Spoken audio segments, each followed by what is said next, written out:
The first warning sign should have been how calm he looked. Not angry, not distant, not cold, just calm. The kind of calm that feels practiced.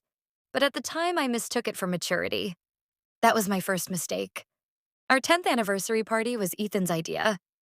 That alone should have surprised me.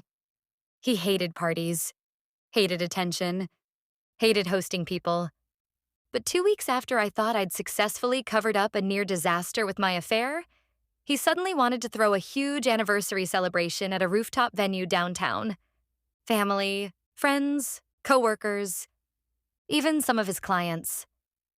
At the time, I thought maybe he was trying to reconnect with me. Now I understand he was building a stage. The affair with Marcus had lasted almost a year, 11 months and 6 days, long enough to become routine, long enough to stop feeling dangerous. That's the real danger with affairs. Not passion, comfort. Once sneaking around starts feeling normal, you stop noticing how reckless you've become. Marcus worked in commercial real estate. Confident, charming, an expensive watch, expensive smile. The kind of man who made every conversation feel like flirting even when it wasn't. Or maybe I just wanted to believe that. By the time the anniversary party arrived, I genuinely believed I had everything under control. That's important. Because what happened only works if the person being exposed thinks they're safe. And I felt completely safe. The venue overlooked the city skyline. Warm lights, live jazz trio, open bar. Everything elegant in that understated wealthy way Ethan liked. I remember walking in and feeling impressed, almost emotional, because for a moment I thought maybe we were fixing things. It's embarrassing admitting that now, especially knowing what he was really planning. Marcus arrived 40 minutes late. That had been carefully arranged. He came as the guest of one of my coworkers so it wouldn't look suspicious.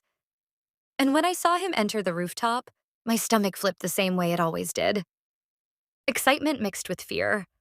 Addiction disguised as romance. Ethan shook his hand, smiled, welcomed him.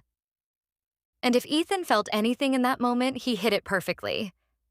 That's what terrifies me looking back. Not the anger, the control. The night moved smoothly after that. Dinner, drinks, stories, people laughing, taking photos, posting anniversary pictures online. The perfect couple. That's the part that feels almost funny now. How many people toasted us while our marriage was already dead? At one point, Marcus brushed against my arm near the bar. Tiny contact. Quick, but dangerous. And Ethan saw it. I know he did because our eyes met immediately afterward. But he just smiled at me. Small, polite, controlled. I thought I had won that moment. That's the horrifying part. I thought his calmness meant ignorance. About 2 hours into the party, Ethan stood up and tapped his glass with a fork. The room quieted almost instantly. Everyone expected a sweet anniversary speech. And honestly, it started that way. He talked about our first apartment, how broke we were, how we used to eat takeout on moving boxes because we couldn't afford furniture. People laughed. My mother teared up. Even I started feeling emotional, because every word was true. That's what made the next part so brutal. Marriage, Ethan said, holding his wine glass, depends on trust. Still normal. Still safe. Or so I thought.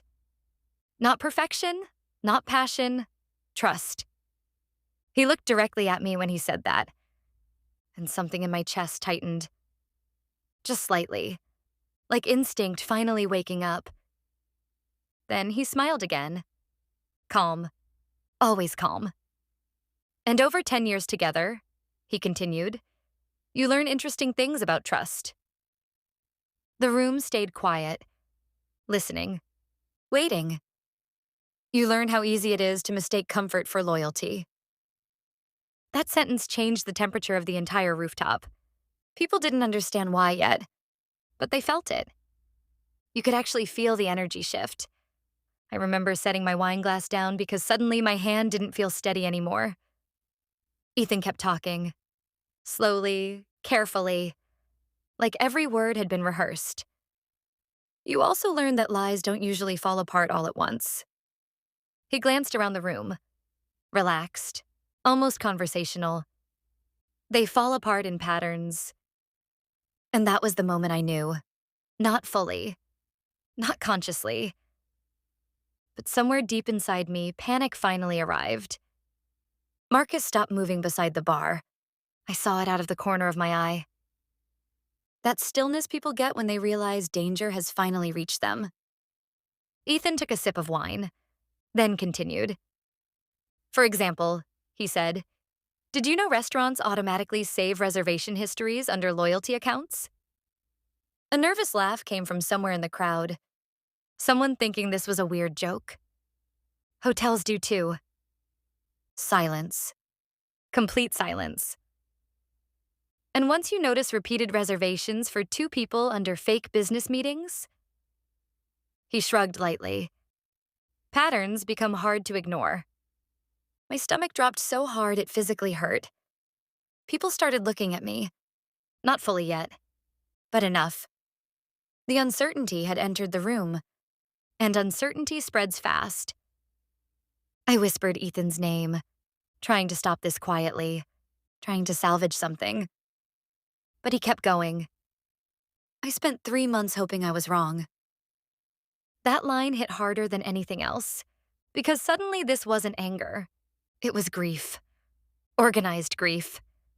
I kept waiting for a reason that made more sense than the obvious one. He looked at me again.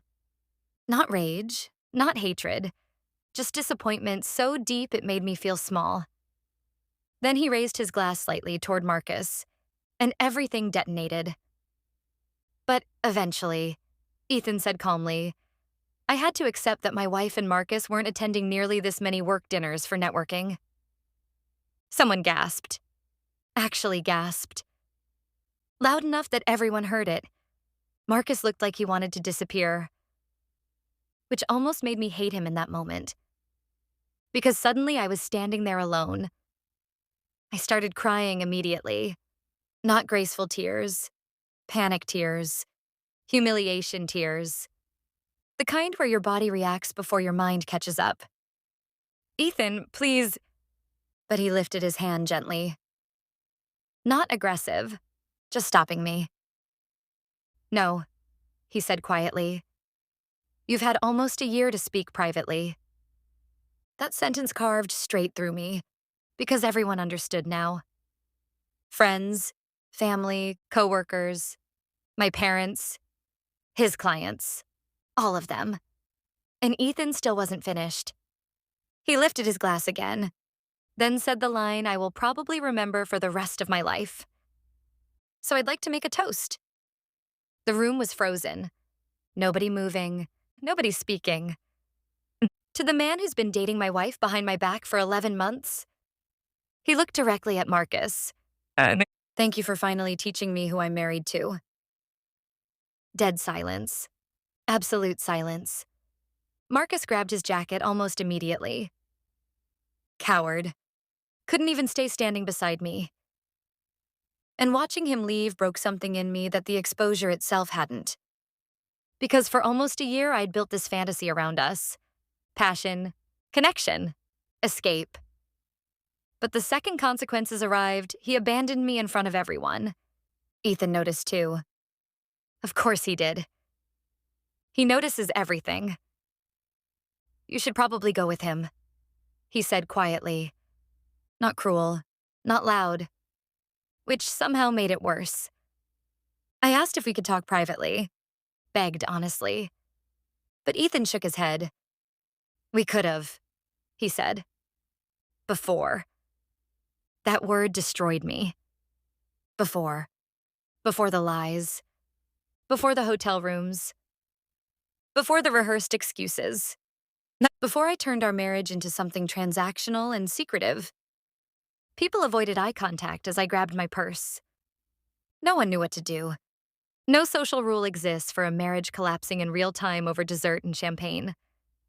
As I walked toward the exit, I heard Ethan behind me one last time. Oh, he said calmly. I turned around. The divorce papers are already signed. And then he took another sip of wine while the rooftop remained completely silent. The divorce moved fast after that. Too fast. Because Ethan had already prepared everything before the party: lawyer, accounts, evidence, apartment. He wasn't reacting emotionally anymore. He had already processed the loss. The party wasn't revenge. It was closure. Months later, I asked him why he did it publicly. Why humiliate me instead of ending it privately? And his answer still stays with me. Because you turned our marriage into a performance, he said. I figured the ending deserved an audience too. That sentence follows me everywhere now, because deep down, I know he was right. The worst part isn't that people saw me get exposed. It's that for one horrible moment standing there while everyone stared at me, I realized my husband had probably stopped loving me long before the toast, and I'd been too distracted by excitement to notice the silence growing between us. By the time he raised that glass, the marriage was already over. I just happened to hear the official announcement with everyone else.